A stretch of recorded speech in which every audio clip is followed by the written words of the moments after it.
जय जगन्नाथ आपण माने देखिबे अनेक जगह तीर्थ क्षेत्र अनेक जगह पर्यटन क्षेत्र श्रीक्षेत्र पुरी एपरी एक जगह जो तीर्थ और पर्यटन मिलन स्थली ये महाप्रभु श्री जगन्नाथ धाम स्वयं महालक्ष्मी मां क्षेत्र समुद्र देवता हेले महालक्ष्मी मां बापा आज आपण धनु संक्रांति मकर संक्रांति पर्यंत महालक्ष्मी मां बाप घर को आसत तेणु आज समुद्र कूल बीच फेस्टिवल आयोजन कर जो पर्यटक माने से क्षेत्र को जो भक्त माने से क्षेत्र पुरी को समस्ते भरपूर आनंद नौचंती बेलाभूमि रे खाली सेतिकी नुहे जो प्रवासी भारतीय माने आसुचंती ओडिसा को सेमानकर आकर्षणर केंद्रबिंदु पालिटिची से क्षेत्र पुरी एवं बीच यादि पक्षे ए कार्यक्रम प्रत्येक वर्ष हवा पाई हमें समस्ते आशा रखिछु श्रीक्षेत्र प्रगति श्रीक्षेत्र उन्नति पाई हमें समस्त मिलमिशि काम करिवार आवश्यकता रही। जय जगन्नाथ।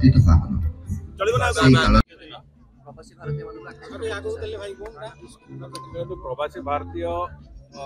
समावेश आज भुवनेश्वर आरंभ होइछि एवं सेहिथिरे जो माने आसुचंती अतिथि भाव में विभिन्न देशर जो अतिथि माने आसुचंती भारतीय वंशोद्भव लोक मैंने विभिन्न जगह जो प्रतिष्ठित लोक मैंने आसुचंती सेमानंको एटी आतिथ्य दवापाई जो व्यवस्था है प्रथम कथा समस्त सबुठ बड़ आकर्षण होची महाप्रभु श्री जगन्नाथ दर्शन एवं तापर पुरी रे आउ कोन अछि जेतेबे लोक खोजिबो से दृष्टिकोण बेलाभूमि निश्चित भाव में गोटे द्वितीय आकर्षण लोकंक पई रहिबो एवं सही समय रे एटी गोटे बीच फेस्टिवल रे जेतेबेले एटी सांस्कृतिक कार्यक्रम विभिन्न कार्यक्रम एटी अनुष्ठित करेवार जो आवश्यकता थिला ताकू आखि आगे रखि जिला प्रशासन ने कार्यक्रम को करूची आमे आज जो भली भाव में गत काली ठारू आज पर्यंत हो कि आउ जो 2 दिन चलिबो सेतरे जो भली भाव में लोकंकर रेस्पॉन्स जहा अछि आगामी दिन रे निश्चित भाव में पुरी शहर को से भली एक विकास रास्ता रे पुरी शहर को एक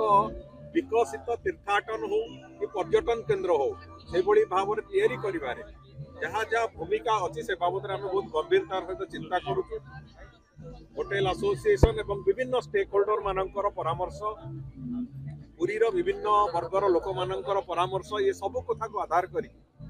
आगामी दिन में पुरी को एभलिया एक स्थिति को नवा एमती प्रतिदिन पुरी शहर को लक्षे पर्यटकंकर लक्षे भक्तंकर आसीबार एक प्रावधान तैयारी करबा तापई जहाँ इंफ्रास्ट्रक्चर दरकार अछि से दृष्टिकोण सरकार करिवे निश्चित भाव में एवं आगामी दिन मानकरे पुरी एक ओडिसार आतिथ्यर केन्द्र होइकि ठिया हो से भलिया एक स्थिति को लेकिन जीवाई जहाँ जहाँ दरकार ताकू लेकिन आगामी दिन मानकरे पुरी शहर को पुणी सदैवार जो प्रक्रिया ताकू निश्चित भाव में करवा एवं आज बीच फेस्टिवल मते तो लगुच निश्चित भाव में जो प्रवासी बंधु मैंने आसवे ओडिशा को सेमानंकर एटी तांकर चित्त विनोदन दृष्टि हो कि ओडिशार संस्कृति को चिन्हिबा दृष्टि हो निश्चित भाव में एक प्रमुख भूमिका नब भावुचे से ढांचा आम चलवा एवं पुरी को एक आगामी दिन एक प्रमुख आकर्षण केन्द्र भाव में तैयारी 20 तारीख गाड़ी दर्शन प्रक्रिया आरंभ से कथा निर्दिष्ट हो सारी 20 तारीख तार इम्प्लीमेंटेशन रत्नभंडार काम बहुत शीघ्र सरिबो बोली आम आशा करूँ कहुई जो समय सीमा से समय सीमा भितर सारिबा सरिबा मात्रे ता परवर्ती सप्ताह आम गणति प्रक्रिया भी आरंभ कर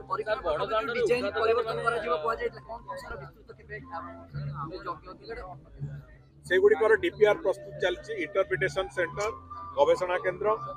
एवं जो अन्न यज्ञ मंडप इत्यादि डीपीआर प्रस्तुत विभाग को परामर्श दिखाई बहुत शीघ्र से डीपीआर प्रस्तुत हेले भी पुणी विभिन्न जगह चर्चा आलोचना हम आम खूब शीघ्र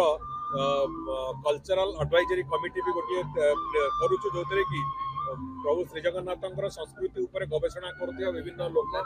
संपर्कित विभिन्न लोक नहीं से कमिटी हम जो मैंने कि विभिन्न दिगरे भी कौन कौन दरकार मंदिर दृष्टिकोण तार परामर्श भी देवे से सब कथा को आखि आगे रखिकी जहाँ जहाँ आम घोषणा करूँ गोटी गोटी करी सब जिनस निश्चित भाव में कराव तार डीपीआर करिवार प्रक्रिया आरंभ होई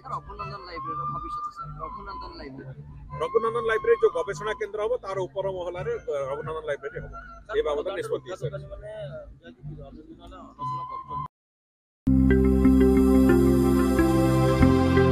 लेटेस्ट न्यूज अपडेट पाई www.nowodisha.com को लॉगिन करंतु।